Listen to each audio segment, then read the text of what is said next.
Good evening, everybody. We're going to go ahead and get started in the essence of time, and so we can get to some question and answer portion.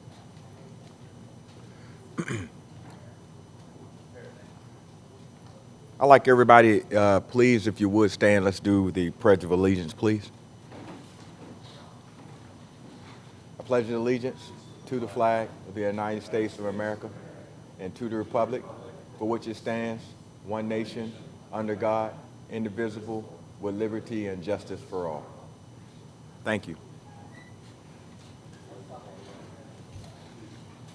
Again, welcome everybody to the third quarter forum and update from the Portsmouth Police Department on activities and events that have transpired over the last 90 days or so within our city.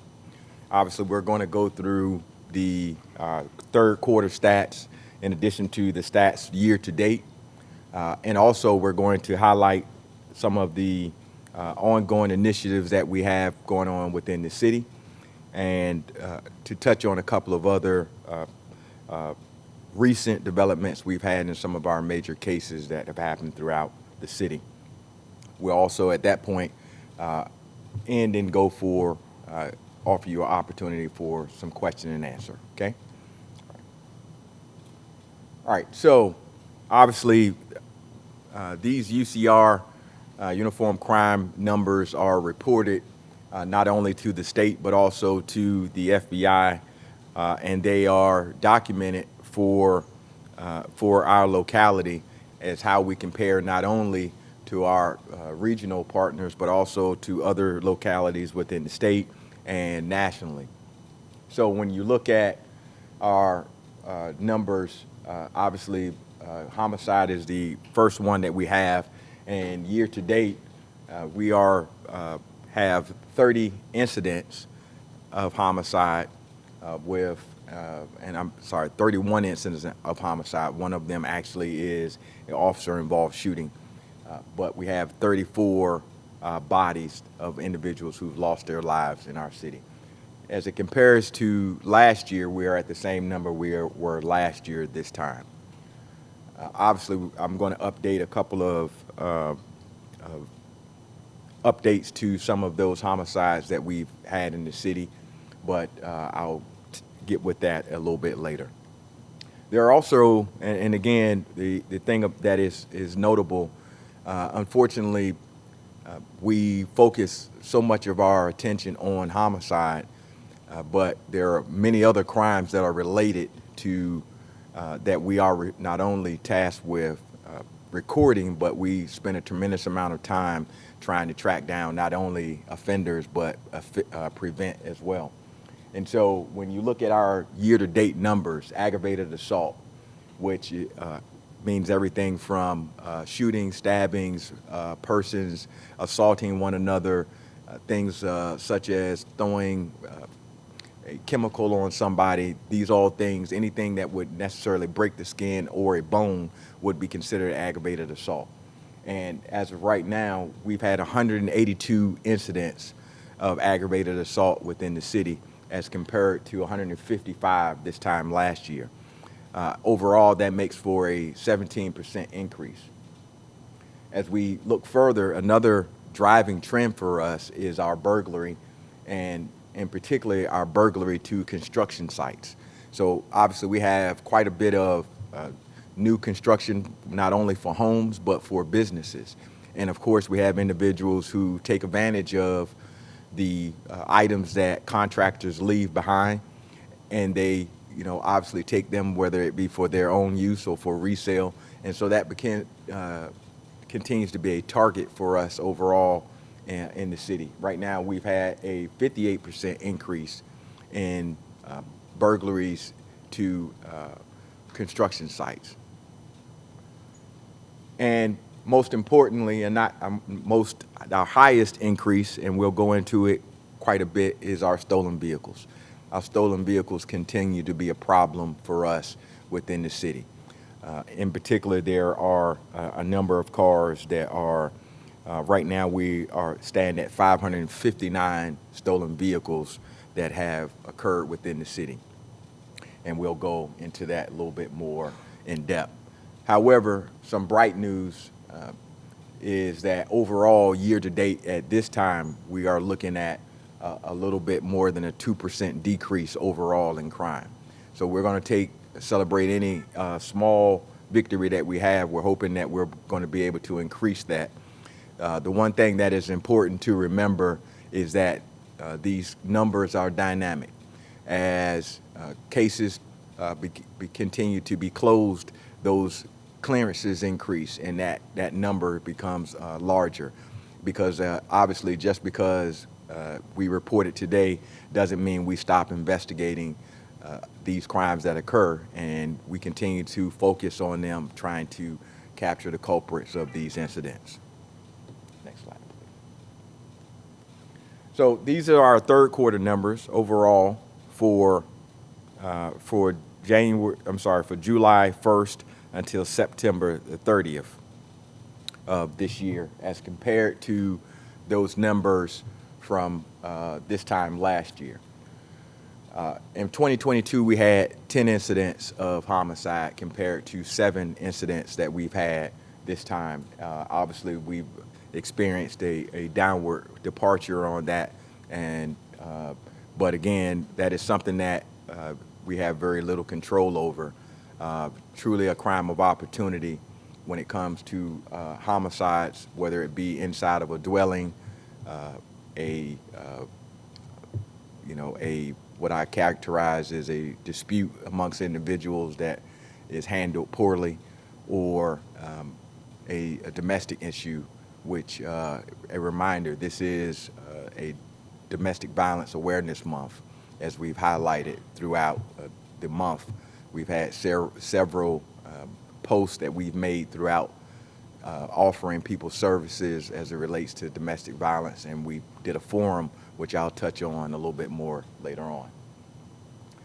As we pull those numbers apart further, our commercial robberies for this quarter was extremely high for us. We experienced almost a 200% increase in commercial robberies. Some of these commercial robberies we've profiled on our suspects that we've put out not only for media release, but also on our social media page. In particular, some of the businesses that they are targeting are car lots. One of them that was targeted was a laundry mat, and they're looking for, obviously, items that they can take. The car lots, they're looking for opportunity to get keys to steal cars and things of that nature. My detective bureau has identified some potential suspects in some of these commercial robberies, and we're working to be able to make some charges with them. We did have some success with a gentleman who we were able to charge with 2 of our ABC robberies here recently, which we profiled a few weeks ago.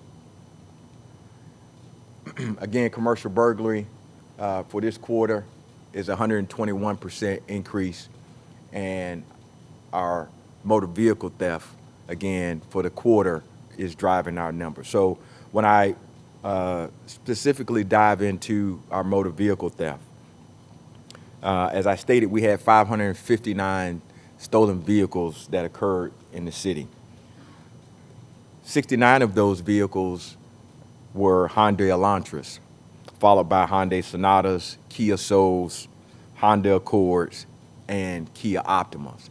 As we've profiled several times, and we've also gotten and made the citizens aware that we have wheel locks that we are giving away free of charge to hopefully be a deterrent for situations where people are stealing vehicles. Obviously, we had a TikTok forum that spread throughout the country that has basically made the theft of those vehicles become popular.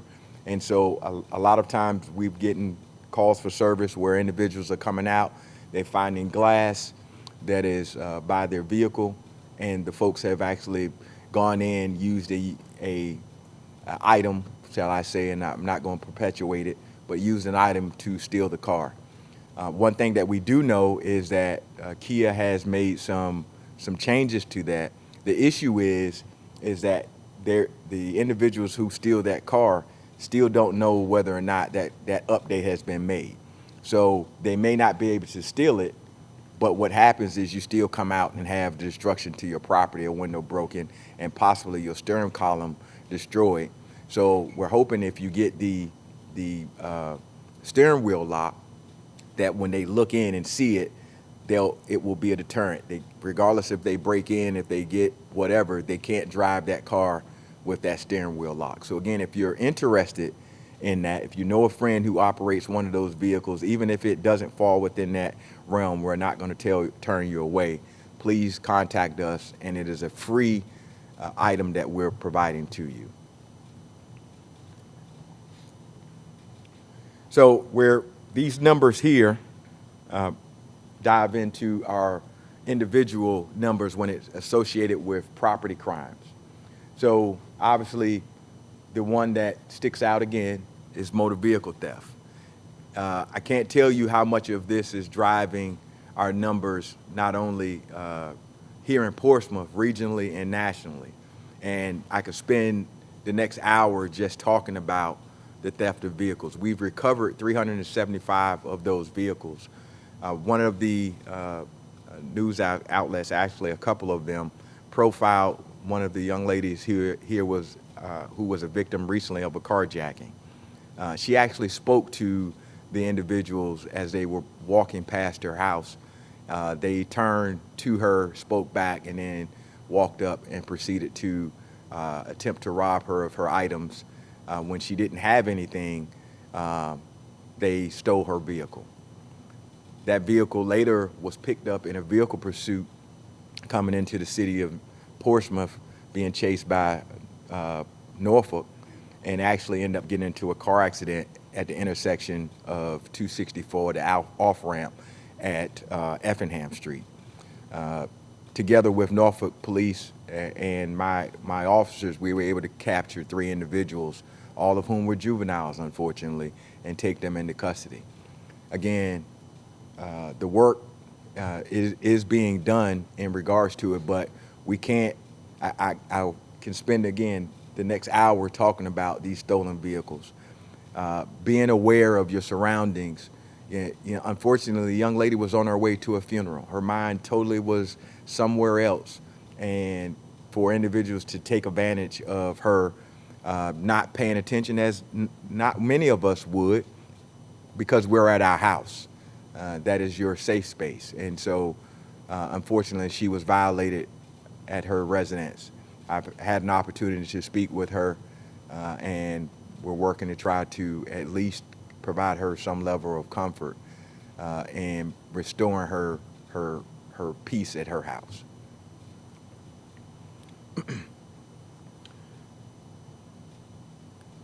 Well, a couple of items I wanted to highlight when we talk specifically about the stolen vehicles. Of the vehicles that were stolen, 257 of those vehicles were left unsecured or unlocked. Also, something that's very common is people are leaving key fobs inside of their vehicle. Please do not leave your key fob in your vehicle. One of the other things that we have heard quite a bit about nationally and also some regionally is that individuals are able to buy cloning devices. Your key, if you have a push button start, always is communicating with your vehicle. An individual has opportunities to purchase these things that are a lot harder to get now, but they have an opportunity to purchase a cloning device, and sometimes they're just riding down the street seeing if they're able to pick up a signal to be able to steal a car. They sell what they call RF boxes that you can put your key in that blocks those signals, but sometimes just moving it further away within your house makes it a lot harder to do. Most people leave their key by their door, which is only a few feet away from their car. So again, as a department, we're asking that you do everything you can to safeguard your property. Of those vehicles, 121 of those vehicles were actually secured. Some of them, 102, we believe, were targeted, and those vehicles obviously are the ones that we're talking about, the Kias and the Hyundais. And then we had 29 that were actually known suspects who took a vehicle from someone. We had a case not too earlier part of the month where a friend was actually riding with, and I'll say friend loosely, an acquaintance, and their child was in the back seat. The young lady was actually working doing DoorDash or something of that nature. When she got out to make the delivery, the friend hopped in the car and stole it with the baby in the back seat. Thanks to our technology that we have, Flock, we were able to alert our partner cities, and Chesapeake was able to capture that vehicle in their city, and the child was recovered unharmed. Again, our technology working to our advantage. Now, when we talk about our violent crime for the last quarter, again, our commercial robberies are our highlight of our violent crime. Last night we had an incident that took place at the Taco Bell on Airline. The individuals were actually in the store. They had already closed for the evening, and they were counting the till, I guess, by the window. Individual saw that, attempted to get someone to come to the window. When they did not, they fired a shot into the business. Luckily, no one was hurt. They did not get anything, but these are the things that we have happening randomly throughout the city that we're working to be able to find individuals associated with. So one of the things I continue to ask, and I'm going to continue to put out to the public, is that when we have suspicious situations, when we have things that that don't necessarily look right in your neighborhood, please make sure you call someone. Don't assume that one of your neighbors is going to call. Please pick up the phone and call. Make sure you're a good witness. Get descriptions of individuals, height, weight, what they're wearing, what they may be driving. If you're really good, get a license plate for us. Anything that you can that will give us the opportunity to be able to find the individuals that's associated with it. These things are all wonderful tools for us. And I want to say thank you to all who have registered their cameras with us in the city. This is paying great dividends for us because we're able to look at, when we have an incident, we're able to look at and contact individuals and ask for information and or items. And again, this is continuing to see some rewards from our investment that we've made to be able to hopefully safeguard the city. Now, a couple of things that I wanted to discuss, because again, everything that we report or I report as a police department is not always going to be doom and gloom. We have quite a bit of stuff that we as a city and as a police department are embarking upon, and we've had quite a bit of success with over the last several months. The first thing, I want to give an update on our recent homicide arrest and other significant arrests. So obviously we've had 4 homicides that have occurred in Dale's home this year. All 4 of those homicides, we've been able to make an arrest in every single one of them. The two most recent was the death of Miss Erica Atkins on September the 8th, and the death of Mr. Edward Sanifel on October the 10th. Unfortunately, we were able to identify a 17-year-old that's associated in both of those deaths. That individual was arrested and charged. However, there are additional individuals that we've released not only on video that are associated with those particular homicides. That remains to be an active, open investigation, and we are still looking to charge additional folks with those deaths. So please don't think just because we make an arrest that the investigation is over with. To highlight that, today we were able to secure warrants for a homicide that took place in the 1900 block of Holiday Street back in 2015. Mrs. Emily Spence was killed in our city in what we believe to be, at that time, a drug deal gone bad. Again, cold case detectives over the next several years actively investigated this case, and today we were able to secure warrants on an individual. We will be doing a release on that, but obviously we would like to get this individual in custody first. If not, we're not successful, we'll obviously release it to the public and ask for assistance. But we have additional ones that we are very, very close on making some arrests in as well.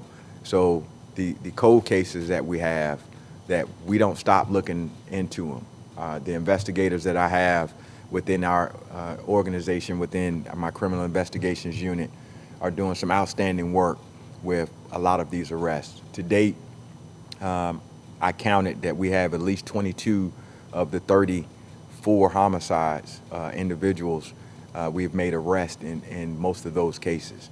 And so again, when we compare those numbers to the national average, we're doing fairly well. Obviously, any homicide that we have is one homicide too many, but again, some of these things are almost very hard for us to stop.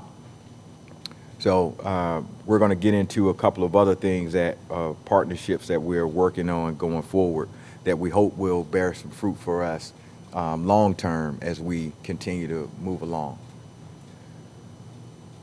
Domestic violence, so I profiled a little bit earlier. Yesterday we did a forum with partners from the Attorney General's office that came down, along with the Her Shelter.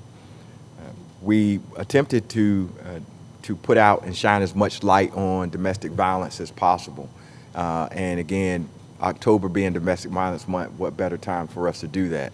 We're going to have another forum in February where we're going to obviously hopefully bring some of our teens and juveniles in to be able to have some robust discussions with them.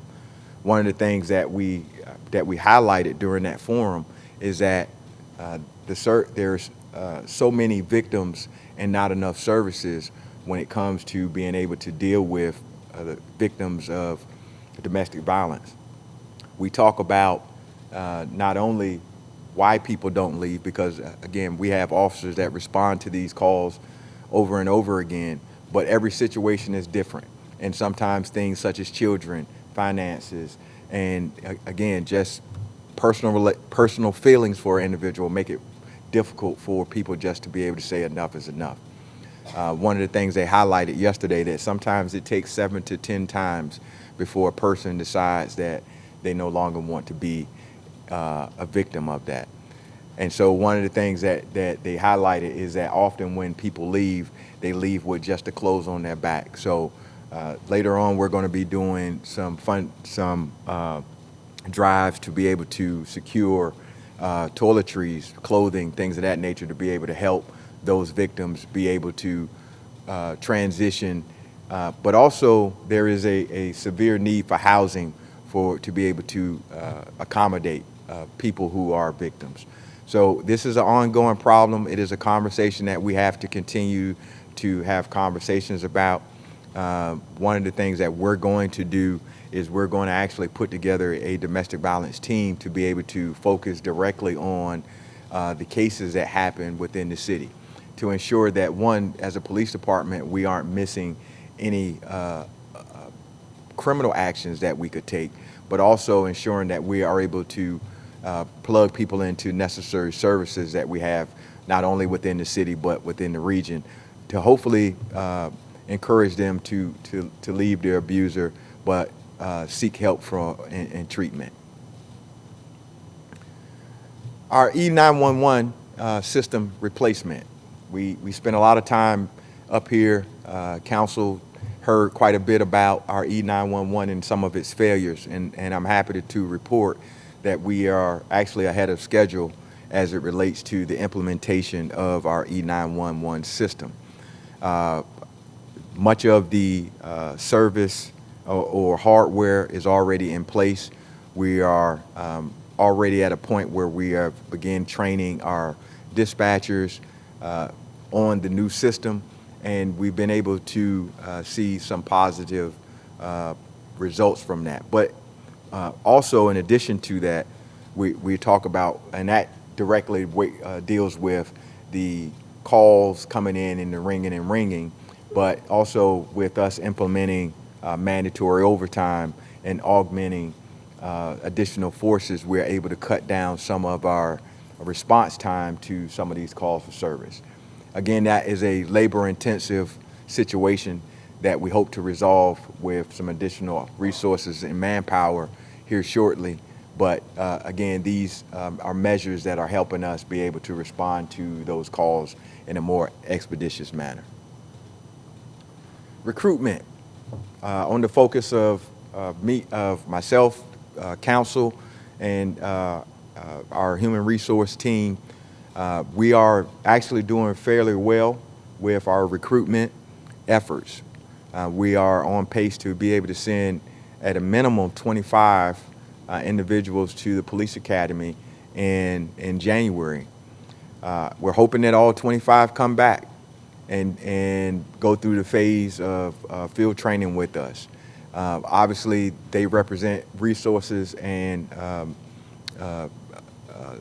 manpower for us, but we also have to retain the individuals that are here with us. One of the things that we're not talking about quite a bit is I have some older folks within my organization that have been here quite a while, and just like with every organization, we have to start looking at folks deciding they want to retire. So we definitely need to look at bumping those numbers up to be able to sustain when those folks decide that they want to move on. I myself can retire next year. So those are the things that we definitely want to pay attention to. We have a good amount of people who can hang their hat up next year. Marcus alert. This was something that came up last night at council, and I just want to give a little profile on Marcus alert.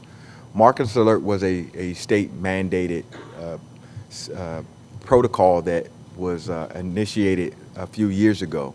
It surrounded an incident that took place in the city of Richmond. So, and it relates to our response to law enforcement and mental health response to a person in crisis. So Marcus alert is a 4-tiered process.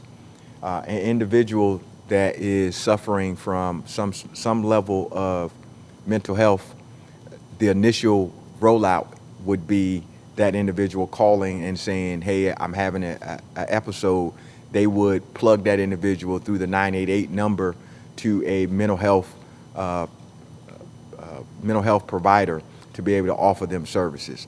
Oftentimes when an individual is calling, it's just a thought. They don't necessarily have a plan in place. And sometimes just plugging into services, having someone be able to talk to may be the difference in us having to have someone respond and it turning into a more critical matter.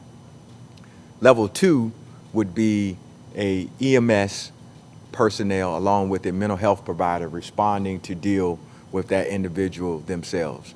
Obviously, we would consider this to be a nonviolent response, so you would not have an officer present during that. And so those individuals would respond to deal with that individual and plug him into any services, transport him to the hospital for treatment or anything that is associated with that. Tier 3 would be a response that is by a mental health provider, an EMS, along with the police personnel. However, that police personnel would not be actively involved in the conversation. They would be a presence, but far enough away where they can monitor the situation but not be actively involved in the actual rendering of services. So it would look like the people are there and I'm way over here, okay? In Tier 4, which is the most aggressive and dangerous would be police response first, us going in, stabilizing the situation, and then allowing the EMS and medical health provider to come in and actually assess the situation. And so we are actually far along in the process with that. The fire personnel, along with our BHS, we've all been working very diligently with being able to put this process together. We have many of the pieces, and we're actually moving forward with the implementation of Marcus Alert. The date of 2025 was put out. We will be well implemented before 2025. We're looking early part of 2024 when that is implemented. So again, stay tuned for any updates on that. All right, so here recently, many of you are aware that the state had a surplus of money that after they approved the budget. And so part of that surplus of money, there were 3 localities that were put together and determined to be able to split $10 million. Portsmouth, Norfolk, and Richmond were the beneficiaries of that. So we are receiving upwards of about $2.8 million that we are going to come from the Department of Criminal Justice Services. So out of that, we are tasked with quite a few initiatives, but we have to provide a plan on how actually we're going to allocate that money and provide services. So one of the things that was profiled last night was that we have to provide a coordinator to be able to be a liaison for all of the services that we have.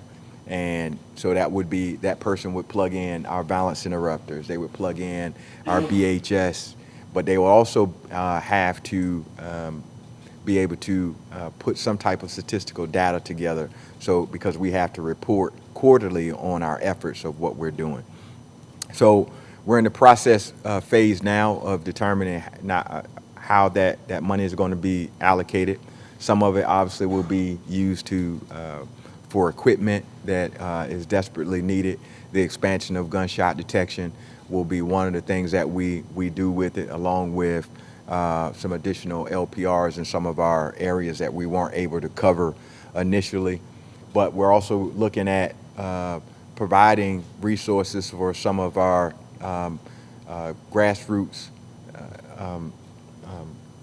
individuals. You know, we get a lot of folks that come up and say, hey, we can do this, we can do that. Well, we're going to give you the opportunity to put your money where your mouth is. We're going to ask you to provide a robust plan on how you're going to be allocating this money and what you're going to be using it for. And obviously we're going to be holding you accountable for the expenditures for that. This is not intended to be a free-for-all, and obviously we want folks to be able to benefit from the services that you say that you can provide. One of the things that I'm hoping for is that that entire thing will fall under that coordinator. Obviously we will monitor where those things are. And I'll put this out just so that everybody understands. One of the things that the benefit of being an active chief is I get to see a lot of the folks who are actually out doing the work. So if I haven't seen you, there's no need to come and say, hey, we can do this, because I haven't seen you doing it yet. You know, this is an opportunity, if you are really about doing the work and helping us tackle some of the issues that we have within this city. This will be an opportunity for you to put those mentorship programs or those after-school programs or whatever you have that will be of benefit to us as a city. All right, so the last two, again, with the crime-fighting technology, again, we're well past pace. We've received and have implemented quite a bit of our stuff. And again, I've talked about it. I'm not going to beat it over and over again. As I just mentioned, we're going to be expanding some of that, some of those technologies, but also we are actually in the process of putting some additional cameras in our hotspot areas. One thing I wanted to profile, and I want to, so I can make sure I put this on the record for anybody who might be watching.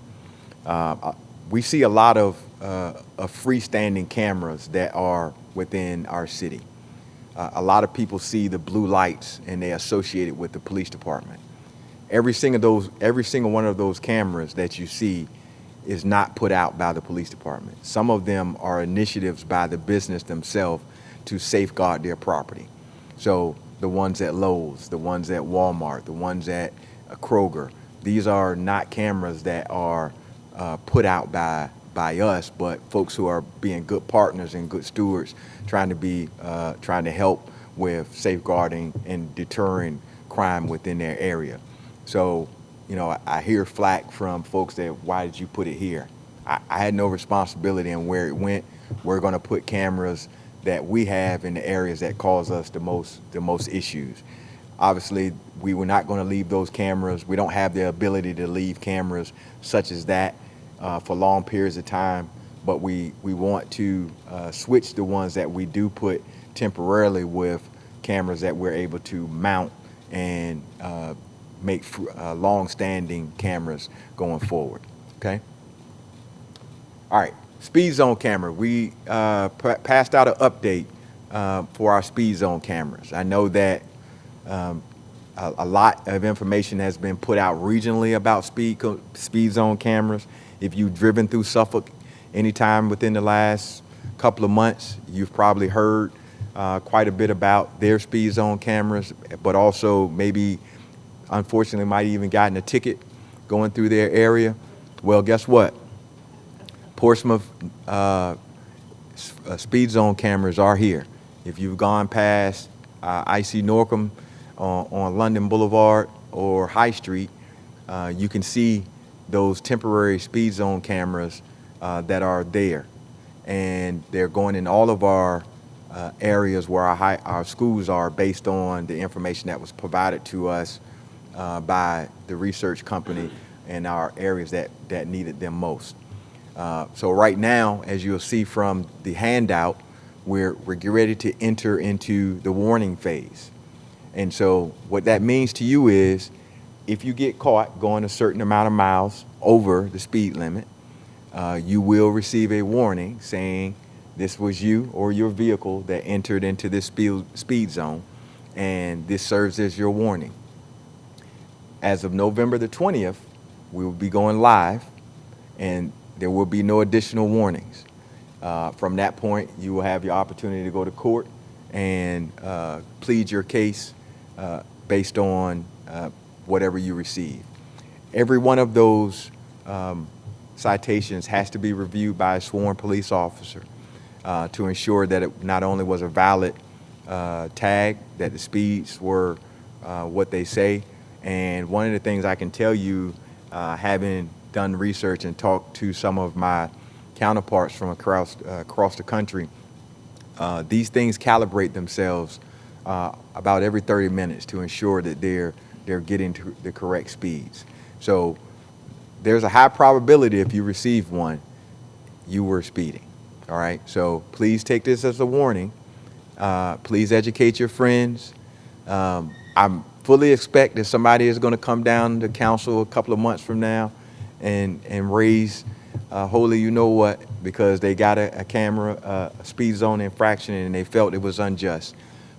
But this is your warning. All right, and thank you for the media for being here to put it out. We're going to put it out on our social media platforms. We're going to plaster it on our city platforms as well. But someone won't hear it. So again, please take heed to the warning. All right. Bring it. Yeah. With that, I'm going to open up the floor right now for any questions that I might be able to answer for you. Questions that you might have. Yes, ma'am.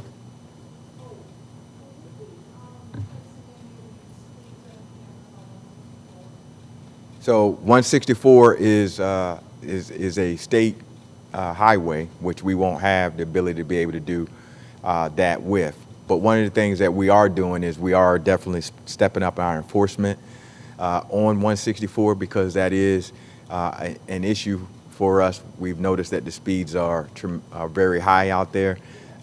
We have a couple of officers, one in particular that spends quite a bit of time out there, and so we're working right now to address the issues on 164. I don't know if there are any plans long term for any type of things like that to go on. I do know that I've seen when they're doing construction that they've been putting these temporary cameras up to deter speeds and that. So stay tuned. We'll see. Yes, sir.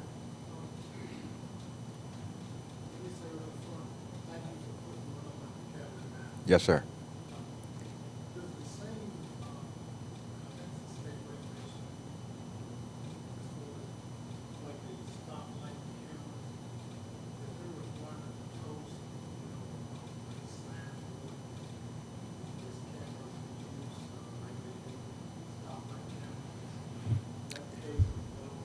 Yes, sir. So we are, that is going to be our next phase. We're not at that phase yet. At some of our intersections where we, and forgive me, his question was, is it a requirement for them to post signs at intersections saying that this is monitored by a camera and things of that nature? Am I correct? So that is going to be our next phase, and it is a requirement that you have to notify individuals that this intersection is monitored by a camera. Again, the benefit of it is meant to be a deterrent for you to be able to see that there's a red light camera that is there. Unfortunately, not many people pay attention to it, and we'll see. I can tell you from the speed zone cameras within the schools, there is a time frame. This is not a freestanding rolling clock where it's on all day. It's on about 45 minutes before school up until when they start, and about 45 minutes after. When Chesapeake first rolled theirs out, their first week they had about 9,000 violations. So again, take it as a heed and a warning. Okay? Yes, sir. Speaking from experience, since I got two of the summons on the same day, the tickets came from a company in Pennsylvania. Yes, sir. Obviously, this is a private company. So how much of the $100 does the city actually realize? So the way that this is set up is obviously this company comes in, they do not, the city pays nothing into actually acquiring their technology. They come in, do the study, they provide the equipment, they do all of the necessary research and provide that information to the localities themselves. So the way that it works is they take their percentage off the top, and then anything else that's realized comes back to the locality. It equates to between 35 and 40% off the top. The rest goes back to the locality. Pretty much, sir. But again, this is not intended to be a money-making venture. But yeah, it is for them. But it is for us. It really and truly is. We're hoping that people will take heed to the warnings that we're giving and to the potential violations that they get. But also, it does give us an opportunity. Our plan in my conversation with the manager is that the funds that are realized from that will be utilized for the expansion of technology that we have. So again, we're hoping that this is going to be a self-supported program that going forward, when we're looking to expand and put more gunshot detection up or more cameras or things of that nature, we already have something that we are being able to realize funds from and not have to go hat in hand and ask for it. Anybody else? Yes, sir. Full implementation of the 911 system is expected when? So I will have to get back with you through Mr. Hayes, but I would definitely, we were promised that it would be definitely before the end of the year that everything was implemented. Like I said, we have all of the hardware that's already been in place, the software as well. And so right now we're just doing the training component for that. And so once that's done, everything will be switched over and and I think that, if I'm not mistaken, and I don't want to misspeak, but I believe that has actually already happened. But just to be sure, just to be safe, I'll just say we're not there yet. But we're well above where we would hope to be at this time. Does that change anything for your patrolling officers? I mean, would they get more dispatch information in their cars in the new system or not? No, sir. What it does is it basically it gives us it cuts down some of the issues that they've had with the software, not only with categorizing calls, but also the way those calls are received in the queue. Again, if a person hangs up in the current system or the old system, if you hung up, it would send you back to the beginning, as opposed to now. And part of this, I believe, actually will give you an option.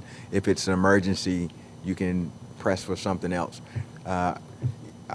I have seen that, and I'm not sure if that this system will allow you, but I've seen other localities exploring the use of artificial intelligence, AI, to be able to help with dispatching of calls. Because remember, every call that comes into 911 is not always an emergency call. Sometimes people use 911 just to call to say, hey, that there is what's my court date? And, those things are all drains on the system. Hey, there's a light out that's at this intersection, or something of that nature. So this system hopefully will take care of a lot of our issues in which we've been having. Anybody else? Yes, sir. So Chief, I appreciate your brief and appreciate the statistics that you provided. I wonder, do you have the crime stats broken down by age group of the perpetrators? And what I'm trying to get at is how much of what we're seeing is kids versus 20 and 30-year-olds versus old people having a fight. Right. Yeah, so we do have the ability to pull all of that out, to be able to bracket it into age groups, demographics, things of that nature. Obviously, what we report here is just the overall aspect, but we do have the ability to be able to break it down, to be able to see what our age groups are, and a part of what the programs that we're hoping to do with some of our funding is to be able to do some mediation programs within the schools that will hopefully deter future issues, combatants. And I've had some conversations with the schools here recently about you have two mutual combatants that get into a fight. Before they're able to come back to school, they have to go through some type of mediation program where the parent, a resource officer, and a counselor are all present, and then there is a mediation or some type of programming that's put forth before they're allowed back in school. We know what happens in school tends to spill into the community, and vice versa. So we've been having a lot of robust conversation on how we can support each other, and part of what we're going to hope for from some of our organizations is that they can actually help us with the things that they say they can to be able to mediate some of these issues. Yes, sir. 1 second. Okay, all right. I don't want you to skip, because you know how. I got you. Go ahead. Yes, sir. So we have some stories of officers being offered $15,000, $20,000, and even up to $25,000 more to go to some of our adjacent cities, specifically Virginia Beach. What are your thoughts on equalizing that difference, and are there any actions being taken to get us back to? Well, so I will tell you, this is going to be a competitive field. I think right now, because of the things that we've had happen over the last couple of years, and frankly, folks realizing that we can't get away from policing as what had been promised we can, you know, we can turn over police stations to people in other states and things of that nature. And so because of that, here in our state, we lost about 3,000 police officers within that time frame. Obviously, here I was looking at the numbers today, we probably lost anywhere between a good 75 and 80 police officers since 2019. And that is a hard number for us to be able to catch up with. Some of it, not all of it, was people leaving to go other places. Some of them just, you know what, I'm tired of the scrutiny. I'm tired of the disrespect. I'm tired of just everything, and I can go and do something else. But the allure to be able to go somewhere else, be paid more and do less work is a real challenge. And again, I will not tell anybody that working in the city of Portsmouth is not challenging. If you come to Portsmouth, you're going to work. I'm not going to tell you that you're not going to get any calls for service, but if you want to be the police, if you want to help people, if you want to do police work, there's no better city to be a police officer in. And everybody in Hampton Roads knows that. You know, and unfortunately, there are some places that offer a little bit less opportunity to do that. When it comes to competitiveness, we've made a lot of strides. We kind of stopped a lot of our bleeding that we had with individuals leaving for $10,000, for $15,000. But we're still working with trying to come up with new and innovative ways to be able to attract people. And again, there's some things that we, as a police department, we don't profile all that much, but it is a very good tool. So we have a very robust take-home car program, okay? And you know, if you're on this department for a few years, generally you're going to get a take-home car. That take-home car is a huge savings, especially those individuals who don't live in the city. Other cities that I won't name don't offer that. So when you look into some of those things, sometimes some of that money balances out. One of the things that I think we have to remember is, in particular now with our newer generation, is they're looking for what can I get right now. We're not looking at retirement. We're not looking at things of that nature. So we're having to reevaluate, and we're having conversations. One of my captains, I tasked him with kind of putting some stuff together, numbers for us to be able to look at actually tackling some of those things. And we've been aggressive with looking at things as small as, hey, a person gets hired, when they come on, we're going to give them 40 hours of leave right from the very beginning. You may not think that's a lot, but if you're a person that is a seasoned officer and you're thinking about leaving a particular department, when you come to most departments, you start with 0.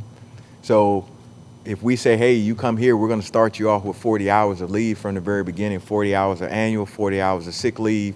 Obviously, we're not going to pay you that if you leave within a year, but to me, it offers us an opportunity to stay in the fight.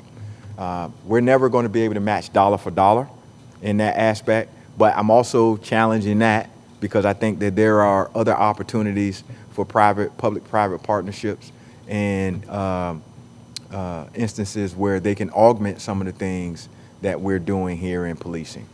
Again, it's just not necessarily been said, or at least I don't know about it, but I'm having those conversations, at least looking at what it looks like. So other people have the resources that may be able to help us. If it will allow us to give an extra 2.5% to make us competitive, why not? Yes, sir. You said that we have 25 recruits coming in now, Yes, sir. but what you didn't say was how many we are short. How many are we? We are, I want to say 90. I want to say 90. Yeah, yes, sir.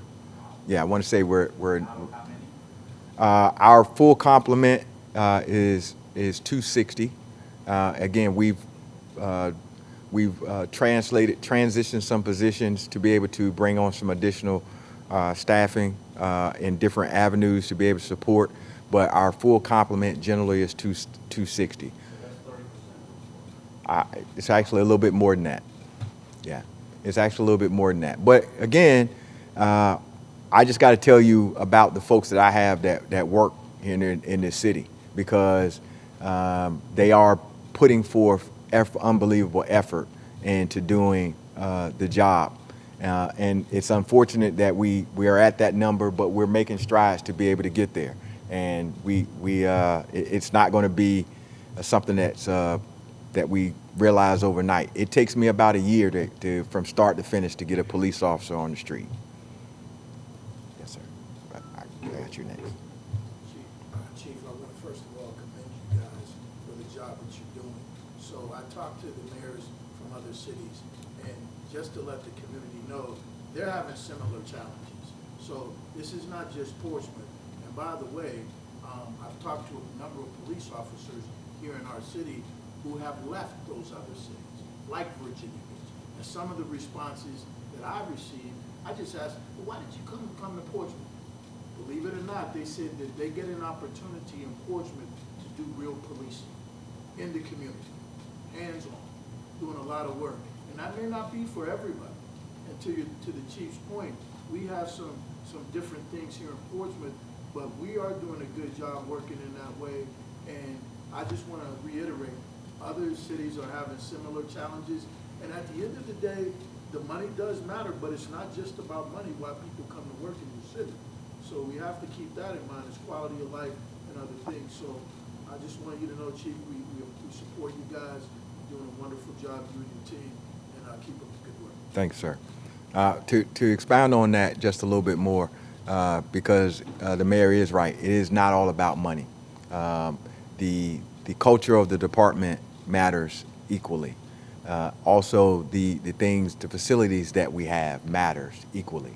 And so we're working to improve not only the culture within the organization, but also we're working towards hopefully getting a facility that we can actually call home at some point. Again, in my time, we've not had a freestanding department that everybody was housed together. And so hopefully before I pass away, we'll have something to be able to call our own in that aspect. But again, these are things that do matter. And one of the things I want to highlight is that for the first time in a long time, we're actually getting lateral transfers from other organizations who are leaving that department to come here. And so that matters. That says to us that we are actually doing something right. We've even had at least one who left our department who was gone a number of years and actually came back. And so we're working towards a better day within our police department. Understand, we've gone through a lot.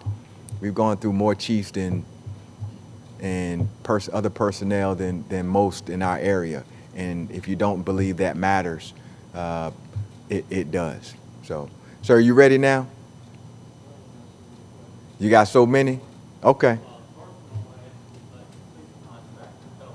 Police contract for towing?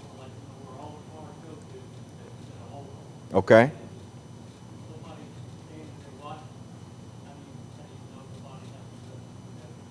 Okay, do me a favor, because I couldn't hear everything that you said. Say it one more time. Police contract for towing, if we have somebody staying?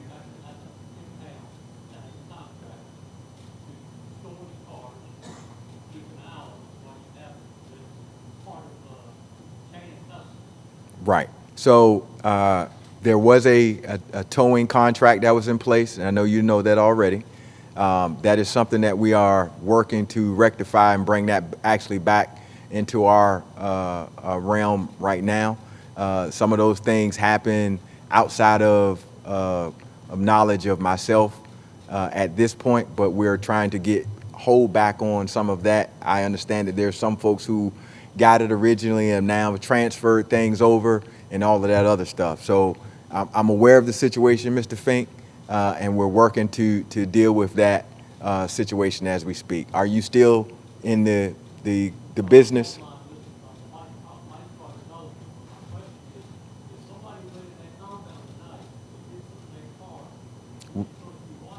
Yes, sir, but we don't contract, we don't have people that, we've never had people there 24 hours a day. Somebody has to walk, you had a guard outside the gate all the time. That's when we had it actually here. And again, obviously, when we, yes, sir, obviously, when we do a contract with someone, when we contract with the outside entity, that person promises to provide a service for us, even up into making sure that those places are secure. So obviously, if there is a problem with that particular thing not happening, they're in violation of the contract, which is part of what I'm saying is that at this point, we're looking to actually address those issues and bring those back within our control at this point. You go on 4 months, you give me a month that it might be fixed in, or you can do a contract. Sir, if You only have one truck, one person there. you probably, so this is, Gave you the contract. this is what I would suggest, because I think you know probably about it a lot more than I do. I would love to sit down and talk to you personally, and you fill me in on everything that's going on with this. That way I can make sure I'm educated and have all of the information necessary to be able to work through this. Because at the end of the day, we want to make sure we're doing things in the correct way. So can I get that from you? Would you like to meet next week? Okay. Okay. All right. I'm gonna hold that. I'll hold that to you. All right. If you don't mind, I'm gonna move to the next person, but I will come back because I know you got a lot. Yes, ma'am. First off, I want to say that our neighborhood very much appreciates your officer, Thank you, ma'am. and we support you. Thank you. So what I would like is, like you said, not all calls to 911 are an emergency. Yes, ma'am. And we've always been told, if you see something, say something. 911 is our ability to say something. Right. Sometimes we don't get responses back. Right. I understand you're short-staffed, and I know there's a priority list of where your officers go. How do we be the best partners to you and your officers in these situations? Petty crime in our neighborhood has escalated. Mhm. We've had memorial plaques, brass plaques from the parks stolen. We've had, from both parks, we've had people's porches, things taken off their porches, sheds are being broken into, a huge influx of people who are in altered states. Do you live in Port Norfolk? Yes.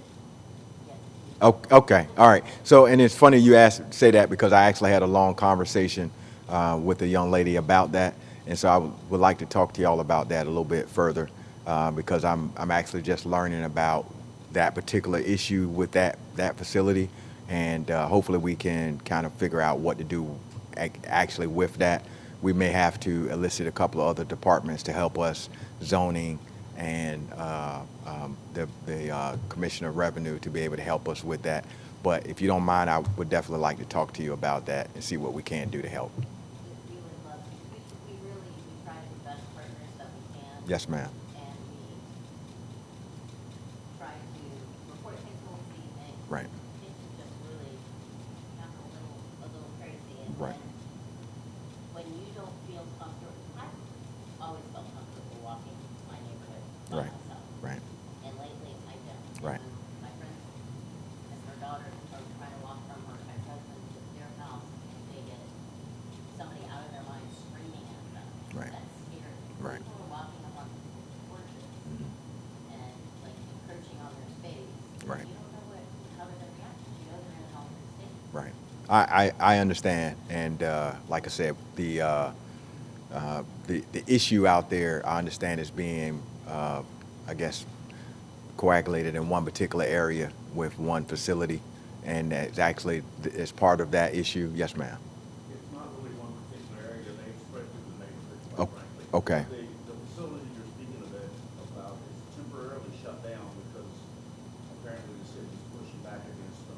Okay. They're not licensed, they have no right to Right. be there to do what they're doing. Right. But they attracted a whole bunch of people that when the facility shut down, even though it's temporary, people they attracted stayed. Right.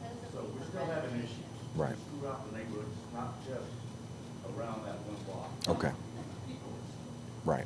So a lot of folks are still there that they attract. Right. And they're walking. And There's another facility that's very close by Mhm. that does not disturb anybody.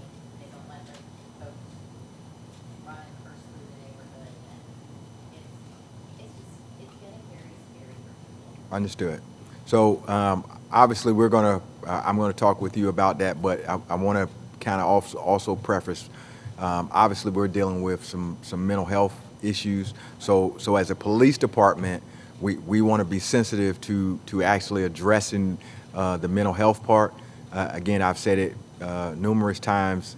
The zero tolerance part of that, we have to be very careful with because we don't want to alienate somebody who just might be a normal neighbor not experiencing something, and they get caught up in what's perceived to be a issue that they're having. So I definitely want to talk to you about how we address that, but we're going to have to try to come up with some ways to deal with it. Yeah, we want to be best partners. We want to know what is the course of action? Who do you want us to involve? Right.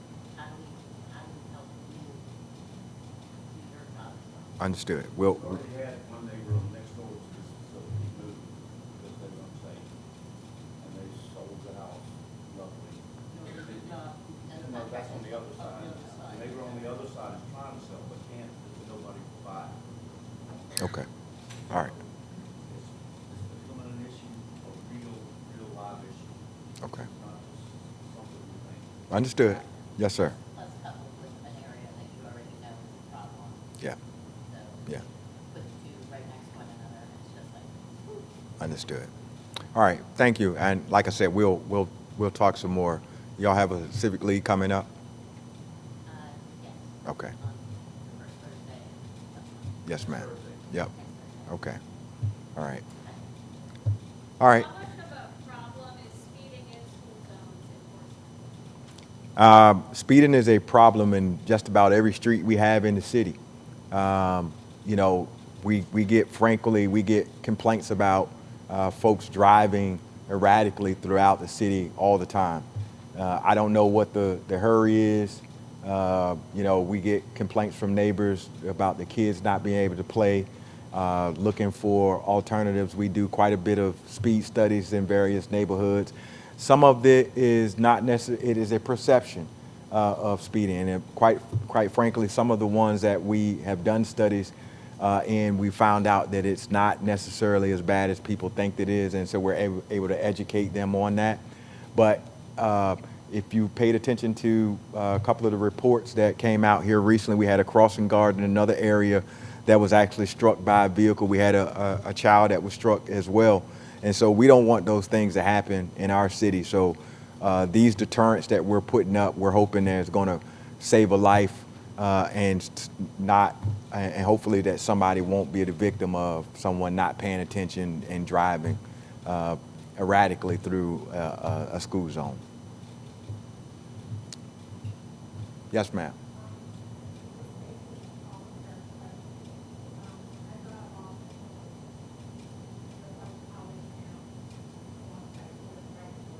Yes, ma'am.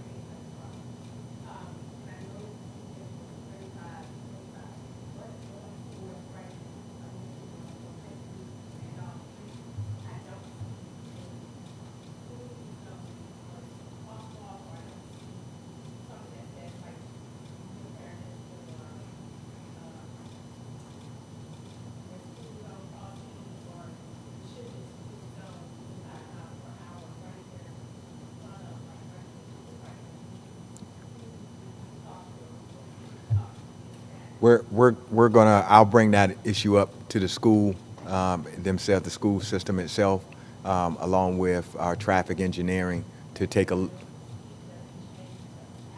right. Yes, ma'am.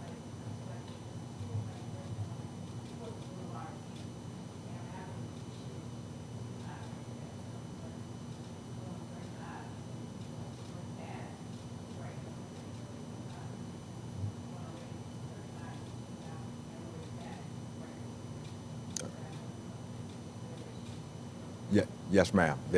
They have evaluated all of our school areas, and I believe Brighton is one of those areas they're still in the process of deploying those cameras. I believe just about every school area is going to get one, all except one, and I think that's a private school, if I'm not mistaken. All right, so I'm going to, and we've been about an hour and 15 minutes, so I'm in the essence of time, I'm going to, if there's no other questions pressing, to the ones that I want to speak with afterwards, I will do so. But again, thank you for coming to the Quarterly Chiefs Forum. We're also going to be looking at starting a podcast here soon and doing some other things that providing more information on a monthly basis as to some of the things going on within the department. Obviously, we're going to continue to come in and attend your Civic League meetings. But if you have any questions or concerns or anything that you definitely think that I should know about, please don't hesitate to reach out to the chief's office. Leave me a message. I'll definitely call you back or come see you. All right? So thank you again for your time.